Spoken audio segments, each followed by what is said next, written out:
The hospital is within walking distance. Haha. John said so as he got Olivia out of the car. Isabella sat in the passenger seat and John in the driver's seat as I was startled by the suddenness. Then, off we go. Since I've made up with Tim, we're going to enjoy a family trip to Spain, just the three of us. She said so and they drove away. What a situation! I was so taken aback by what had just happened in front of me that I was lost for words. I'm sorry. I came back to myself with Olivia's scratchy voice. At that point, nothing else mattered, and I immediately called a cab to take Olivia to the hospital. That was all I could focus on. And it was anger that I would never forgive. At that moment, John and his parents surely never imagined I would take such bold action. I vowed revenge in my heart against John and Isabella for neglecting me and Olivia. My name is Emma. I am 42 years old and work as a nurse. My husband, John, is 45, just a regular office worker. Our daughter, Olivia, is a quiet child who just turned 10 and loves reading by herself at home or during school breaks. Due to my job, I hardly had male friends, and I never even went to mixers because I was focused on my career. Then, just after I turned 30, my friend insisted on going to a singles party because she was nervous about attending alone, and although I wasn't interested, I agreed to accompany her. That's where I met John. He joked about how he had lived for his work and had missed the chance to marry. I felt a strange connection to him, seeing my own situation reflected in his, and we ended up exchanging contact information. Talking to him, I found John to be a kind man, with a stable job and income. He understood my irregular nursing schedule, which undoubtedly drew me to him. John felt the same way. I want to know more about you, Emma. I was genuinely pleased, he said. Thus, we began to draw closer to each other, starting a relationship with marriage in mind, and I got married at the age of 31. I got pregnant with Olivia almost immediately after our wedding, and gave birth the next year at 32. We both agreed that one child was enough, so we didn't try for more. Now, 10 years have passed. A sinister shadow was looming over me. One day, John blurted out, My mom is coming to stay with us from tomorrow. Please take care of her. His sudden declaration of cohabitation took me by surprise. What do you mean? All of a sudden, I'm not ready for her. I asked him the reason with a surprised voice. According to John, it seemed that Tim and Isabella had a fierce argument, and in the heat of the moment, Isabella had declared, I'm leaving, and started packing. Naturally, the only place for Isabella, a woman in her 60s, to go was to her only son, John. That's why he suddenly announced that she would be coming to our house the next day.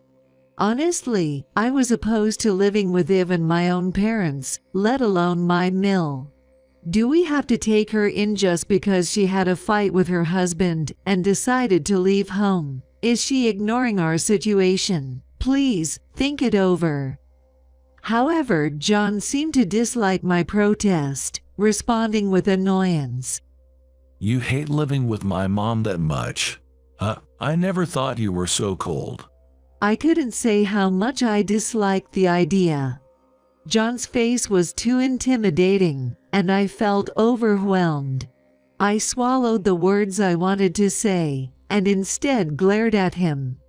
Seeing that I couldn't talk back, John looked smug and continued. Don't bother resisting from the start. Just get the room ready for Mom, will you? First off, since this place is rented, we need permission from the landlord or property management if someone else is moving in. The lease is in my name since I get a housing allowance, so naturally, I'm the one who has to handle it. Plus, we live in a 2-bedrooms apartment. One room is used by Olivia, and the other is our bedroom. Sorry, but we don't have a spare room available right now, do we? John casually dropped this bombshell. Why not just move Olivia and have her study in the living room? That way, you can keep an eye on her doing her homework. I think it's a good idea. She's still in elementary school. She doesn't need a room of her own. Well, that's the plan. Olivia will stay in the living room for a while. I felt dizzy hearing such an outrageous argument. How can you say something like that? Are you prioritizing your mom over your own daughter? I didn't exactly say that, but I do owe my mom for raising me. So, yeah, that's it. Despite my repeated objections, it didn't get through to John, and as soon as Olivia returned, he was told, Your room will be used by Grandma from now on, so clean it out right now. I rushed to stop it, but she, saying it was okay, started moving her things to the living room. Watching her from behind, my heart ached, and I felt my hatred for him swelling. Lately, John hasn't been contributing to household chores or finances, and he's been coming home late. I had been putting up with it because Olivia is still only 10, but today's behavior seemed to be the last straw. The next day, as expected, in the late afternoon, Isabel arrived and immediately screamed, What is this stump? You expect us to live here, John? Are you out of your mind? This is insane. Isabella's arrival coincided with our neighbor's return home, who looked at us curiously, prompting me to hurriedly greet them. When I contacted the property management, they said no special procedures were needed for a short-term stay, just a report was enough. So, honestly, I hoped Isabella would return home within 2 weeks, if possible. However, my hopes were dashed. First, when I saw the large suitcase Isabella brought, I was depressed, indicating she planned to stay for at least a month, which was disheartening. Isabella entered our apartment without any regard for me, looking around as if inspecting everything.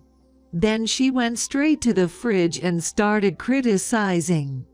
What's this? The fridge is almost empty. Do you think John and Olivia can get proper nutrition from this? Really, Emma, you're hopeless. I was supposed to go grocery shopping today, but Isabella's sudden arrival meant I had to tidy up immediately after work and couldn't find the time. This is when takeout should be considered. Lately, John has been preferring takeout over my cooking, constantly making sarcastic remarks, and I was defiant at his words. Isabella, should we order some takeout today? I asked her with a forced smile, but she snapped at me again. What? No, I don't allow takeout food. A mother and wife who doesn't cook is worthless. Go shopping right now. And make sure you can prepare a main dish, 5 side dishes, soup, and dessert. She threw a shopping basket and bag at me and slammed the door shut. Immediately, I could hear the TV blasting and she laughing loudly from inside, and I sighed deeply, not knowing how many times I had done so. 1 hour later, after shopping, I returned and was shocked to see that Olivia had been doing her homework in the living room, with Isabella looming over her like a demon while I was away. Whenever she made a mistake, Isabella would shout, "That's wrong," or "Why don't you get it? Such a bad child. Huh, I wonder who she takes after." I quickly intervened. She's just started learning this recently. Even elementary students have foreign language and programming classes now. You know, you can't judge by old standards. I defended Olivia and admonished Isabella, but my words fell on deaf ears. Well, I wish she had taken over this smart John gene. She implied disdain for both me and Olivia. Seeing Olivia's downtrodden face, I immediately comforted her. It's okay, Olivia. You just work at your own pace. I glared fiercely at Isabella. But it didn't seem to affect her. She just got angry at my response and started to greedily eat snacks. And a week has passed since Isabella and we lived together. I was so fed up that I confronted John. Look, I can't ignore this any longer. Do something about your mom. I can handle the snide remarks, but this is just too much for Olivia. John retorted with a look of displeasure and a sharp tone. Why, you should be grateful she's helping around the house. Besides, it's Olivia's fault for not being able to study, right? She's the real victim here, taking after her not-so-smart mother. That really ticked me off, and I couldn't hold back any longer. Usually, I would end the conversation and walk away, but as a mother, my heart ached hearing my daughter being spoken of like that. And Isabella, she only acted sweet for John. When I was busy, she would come over with a big smile, saying, Don't worry, Emma, just sit down and have some tea. I'll take care of everything. She pretended to be helpful, but in reality, she did nothing, leaving me to do all the work later. Is John blind to this reality? John, who believed that Isabella was helping me, I took my old haunting complaints out on him. So it's clear, your top priority isn't Olivia, it's Isabella. Are you okay with your daughter being criticized harshly by Isabella? I couldn't stand it even if my own mother did that. John provocatively laughed. Yeah, my mom is always right. Well, you're just a nursing school grad unlike me, a college grad. So, no wonder Olivia can't excel in studies or sports. Poor thing. At that moment, I felt something snap inside me. But thinking it childish to lash out impulsively, I replied with a laugh. All right, I get it. A month later, Olivia, who usually wakes up early even on weekends, stayed curled up in bed, so when I asked her, she complained of feeling unwell.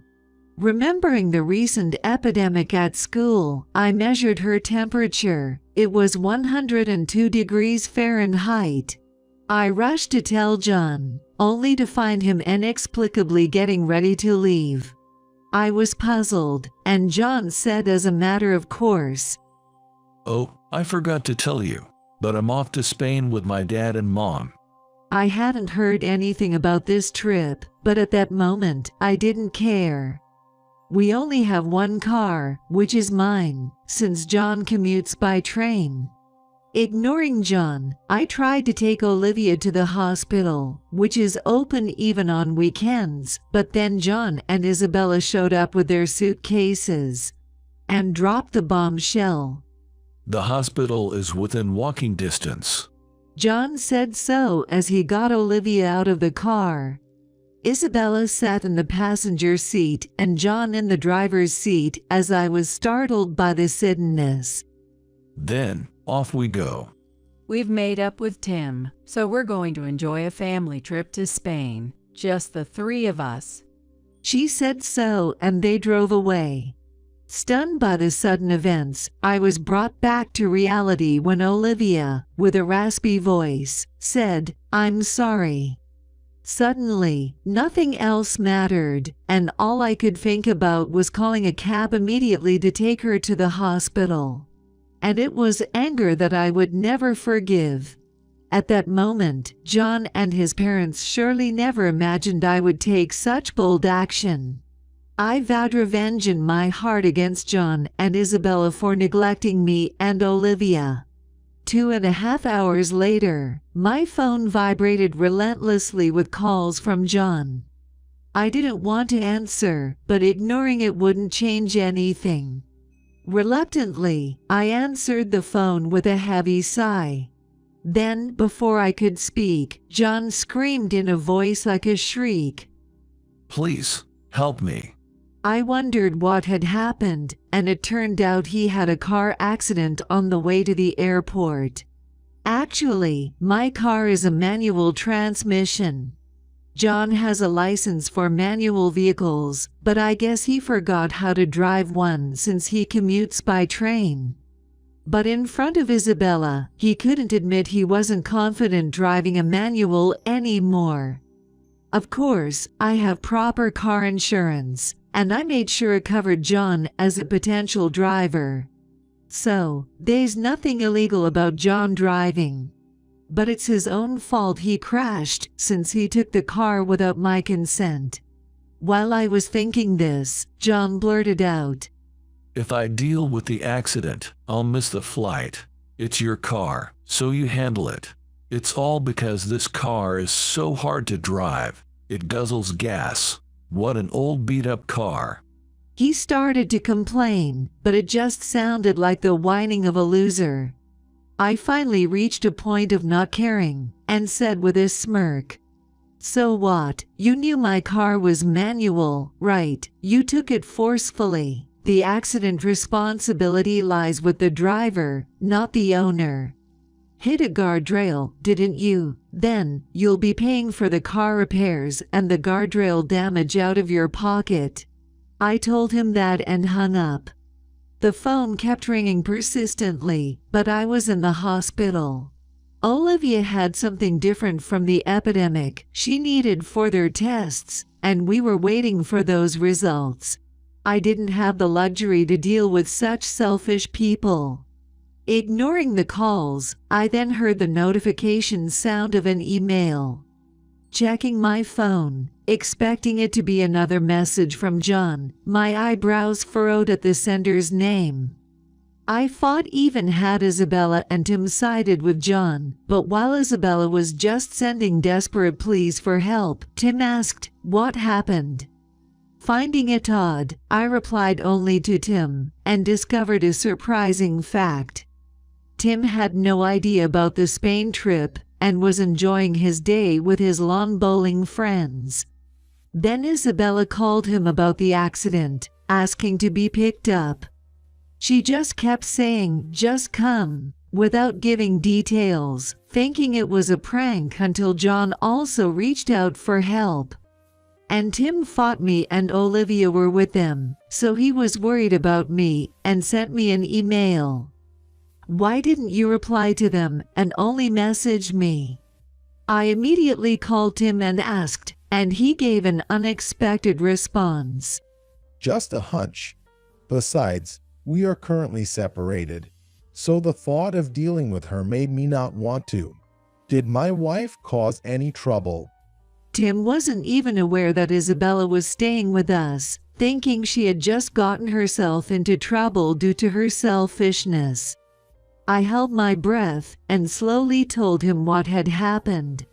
She is currently staying with us, she said, including you. We're going to Spain for a family trip today. After I mentioned what they did to Olivia and me right before leaving, Tim fell silent. After a while, he finally spoke in a voice lower than I'd ever heard. That's unforgivable. His voice was so low and gravelly, unlike anything I'd ever heard, it sent shivers down my spine. 30 minutes after finishing the call with him, I was finally summoned by the doctor to discuss her condition. It seems she has acute gastroenteritis. We were told she would need to stay in the hospital for a bit. Relief washed over me, but at the same time, I was consumed with guilt for the stress I had caused her. We were fortunate to get a private room. Olivia, how are you feeling? We got a private room, so rest easy, okay? I tried to sound cheerful when talking to her, but she looked guilty and apologized. I'm sorry. It's my fault you had a bad time. And now my studies will be delayed. I'm so sorry. So sorry. I rushed to her side and hugged her gently. I'm not raising you because you're good at studies, but because you're my precious child. Live your life as you are. Later, Tim, who had arrived at the hospital, contacted us, and Olivia, always a grandpa's girl, was delighted. Tim seemed happy to see Olivia after a long time, and they starting a pleasant conversation. He mentioned seeing in the newspaper that she had won a prize in an art contest and boasted about it to his lawn bowling friends, which led to a pleasant time. Then, an unwelcome call came through. It was John and Isabella. We missed the flight because you didn't help us. We can't cancel, so it's like we've lost the full amount of the trip. You owe us for all 3 tickets. Isabella chimed in. We had the chance to make up with Tim. I was outside the hospital talking to them, but their voices were so loud it was as if they were on speaker. Then Tim, who had followed me, casually remarked, Wait, I wasn't invited to any trip to Spain.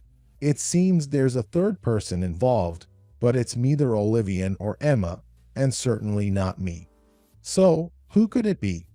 John and Isabella probably never imagined Tim would be there. They started to get nervous. Hey, why is Dad at Emma's place? I could imagine his voice weakening over the phone. I pointed out that the two were lying and that Tim had seen through them, which is why he contacted me instead. Then Isabella began to make excuses. Well, it was a lie that we invited Tim. So, it's just the 2 of us going on this trip. Don't pry any further. It was as if she was asking to be doubted. Trying to contain my laughter, I counted. Oh, really? Because I just checked, and the reservation site clearly says 3 people. At that, the 2 of them lost their words. They suddenly fell silent. Recently, Olivia told me that Isabella had been using my computer while I was away. She didn't know the details, but mentioned something about searching for Spain. So, I logged into my travel booking site out of curiosity and found it a reservation for 3 people made by Isabella under my name. I had already confirmed the charges on my credit card. So, the financial damage was mine. Thinking John absurd for complaining about cancellation fees. The evidence of a third person in the reservation was clear, so I pressed on who that might be. Still, John continued to deny. Well, it seems like Mom got the number of people wrong. It was supposed to be just the 2 of us. Is that so? John sighed, relieved. Anyway, the trip is off, right? So, come to the location I'm about to tell you. We'll discuss what to do next there. I said that and hung up. I left Olivia in her hospital room and waited with Tim for their arrival at a nearby chain restaurant. When they showed up, John inexplicably got angry. The guardrail damages aren't covered by insurance, so you deal with it. I was appalled at his audacity. What? You hit it, it's your fault for being careless. You pay for it, as I said before. What nonsense are you spouting? After glaring fiercely, John's face contorted as he stepped back slightly. Then Isabella spoke up. Never mind that. So, Emma, what's this talk about? Eager to get to the point, I thanked Isabella in a way for steering us there, and said, upon checking, the dash cam showed Isabella in the passenger seat and John driving, along with an unknown young woman in the back seat. The moment I spoke, their faces contorted. In fact, the dash cam in my car is quite high-tech. It allows me to check the footage in real time through an app on my smartphone. I could access past footage immediately from my phone. My car is a pretty good model, so I had taken strong security measures in case of theft. I never imagined that these precautions would end up revealing John's infidelity as well. So, you lied about going with your parents, planning to take your mistress instead. Thanks for leaving such clear evidence. Contrary to my smile, I could see their faces turning pale.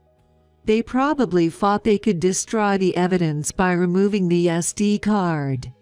I revealed that I had been suspicious of his behavior and quietly investigating any evidence of his affairs since the day I started to doubt him. I was planning to confront him with divorce once I had solid evidence, but then Isabella moved in, they were going to Spain, and Olivia got seriously ill. I was busy, but I had been considering divorcing John from the start. Tim, who had been silent for a long time, said to them who had nothing to say. Like mother, like son, huh? Isabella, you can say much because you're cheating with a younger man yourself. John, unaware of this, looked at her in shock.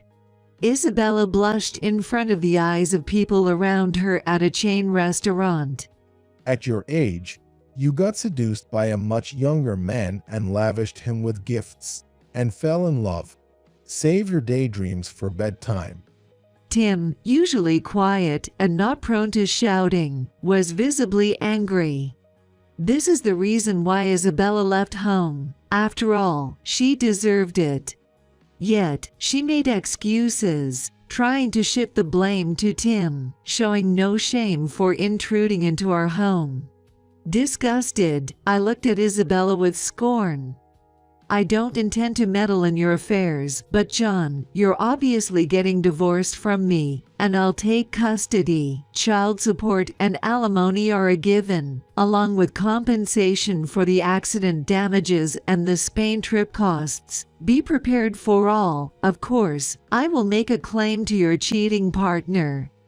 Immediately, John, without regard for the public eye, started apologizing.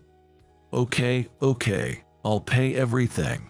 I'll cover the compensation to the other party too. Just don't contact her, please. The reason he gave was astonishing. Apparently, John's affair partner was the daughter of an important client at his company, and she was completely unaware of his marital status. Isabella liked his affair partner because she was wealthy, and without any shame, Isabella invited her, saying, "Since we have the chance, let's go on a trip together." The naive young woman took it seriously and even praised John for his driving of the manual car. This was confirmed by the dashcam footage. Evidently, John, flattered by the praise, crashed into the guardrail due to his negligence. Tim and I exchanged looks and laughed bitterly at the ridiculous cause of the accident. They said they would handle the affair partner themselves and just asked to go back home. That led to them calling me. Being exposed for deceiving the president's daughter and dating her would definitely get me fired. Please, I'll do as you say. Just don't tell her. Come on, we're married, right? Can't you show some consideration for me at the end? I've been a good husband supporting you. I deserve that much. I smirked at his attitude and responded, "All right, I'll listen to everything you have to say, but I won't entertain any pathetic pleas for help, got it?"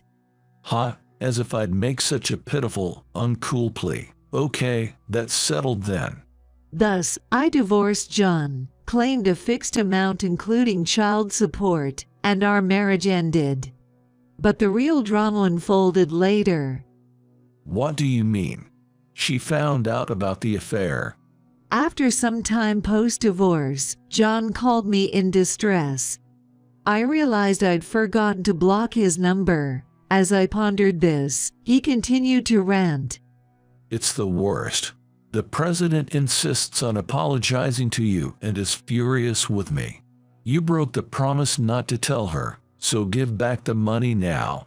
While listening to John, I wondered why I ever married him. Then, I decided to reveal a truth he hadn't anticipated.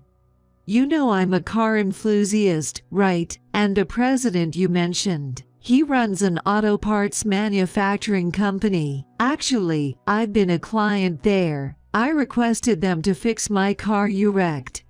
Then, by chance, his daughter was there, your mistress. Seeing the car, she screamed, and everything came to light. See, I didn't break any promise. Realizing this, John groaned. His mistress was working diligently as an apprentice mechanic at her father's company. It was natural for her to be shocked when a woman she didn't know brought in the car her boyfriend had damaged for repairs. When asked what happened, I simply stated the truth. My ex-husband crashed into a guardrail causing a solo accident, and since the car is under my name, I brought it in for repairs. The mistress pieced everything together, explained the situation to her father, and it probably reached his company. Her father was furious, questioning the upbringing that led to his daughter being involved with a married man. Now I lose everything. Kicked out of my home, broke, estranged by my dad, and left with my burdensome mom. And now I'm losing my job too. His complaints were his own doing. If you had lived decently, none of this would have happened. It's all due to your actions. Take care, and don't contact me ever again. I firmly stated my farts and hung up. This time, I definitively blocked John's number, cutting off our relationship for good. Later, I received a call that my car was repaired, inadvertently learning about John's fate. Indeed, it seems he was fired from the company. The reason was that he embezzled the company's money. There was a suggestion that returning the money could have led to a demotion instead of dismissal, but with a substantial debt incurred to pay me, John didn't have that luxury. Thus, he left the company unceremoniously. Isabella has continued to be dependent on John. At their age, it's not feasible to force her to work, and without any money, she has no choice but to care for him at home. They are now living in a cramped studio apartment, costing around $200 a month. Of course, after the in-laws divorced, Tim proposed not dividing the assets, and hence not demanding alimony, which Isabella agreed to. However, this led to a life of extreme poverty. John saved money by eating simple foods like baked potatoes, but unable to resist, Isabella ordered expensive steak for delivery, leading to a dispute that required police intervention. Eventually, Isabella had to find work, and is now doing part-time jobs at a convenience store several times a week. Despite her age, it's sad she has to work, but for Isabella, it's a case of reaping what she sowed, and no one sympathizes with her. On my end, I've continued with life as usual after divorcing John. I was already covering most of the living expenses, so Olivia and I have stayed in our home, with no major changes to our lifestyle.